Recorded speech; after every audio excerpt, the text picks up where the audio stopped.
Bonjour à tous, nouveau quintet flash ce jeudi, direction Clairefontaine, à l'occasion du prix de la ferme Saint-Siméon, prix Guillaume d'Ornano.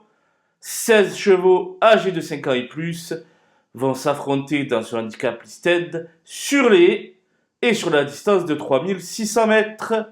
Une épreuve assez complexe à déchiffrer, dans laquelle il va falloir avoir le nez creux pour dénicher la bonne combinaison. Et on voit ça tout de suite avec mon analyse.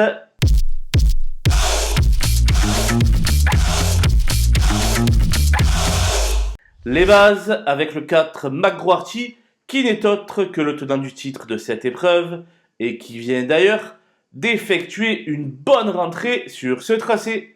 Il a incontestablement une première chance à défendre. Le 15 Inzeo Dugoué alterne les et le steeple avec un réel brio. Bien placé en bas de tableau, il a les armes pour lutter pour la gagne. Le 9 Panarea vient de se promener à la teste et aborde son premier handicap avec une grande confiance. Elle fait office de bon point d'appui dans cette épreuve ouverte. Les opposants avec le 2 Bojac qui viennent de s'intercaler entre Tonnerre du Temps et Transatlantique à Dieppe. Sur sa lancée, il devrait lutter pour les premières places. Le 7 Golden Park monte en puissance au fil de ses sorties et dépend d'un entraînement redoutable. Elle peut tenir la dragée haute à tous ses rivaux. Le 13 Sans Loup s'est fait remarquer par sa fin de course pour son coup d'essai dans les handicaps. Sans aucun doute, il fait figure de possible révélation dans ce genre de tournoi. Le 10 Tonnerre du Temps a toujours montré de la qualité et vient de renouer avec la victoire dans une épreuve clé à Dieppe. Doubler la mise s'annonce difficile, mais les places sont bonnes à prendre. Mon coup de poker sera le numéro 8 Alit, en forme euphorique à l'heure actuelle, mais qui doit faire ses preuves à une valeur aussi haute. Vous l'aurez compris, sa candidature constitue l'X de la course.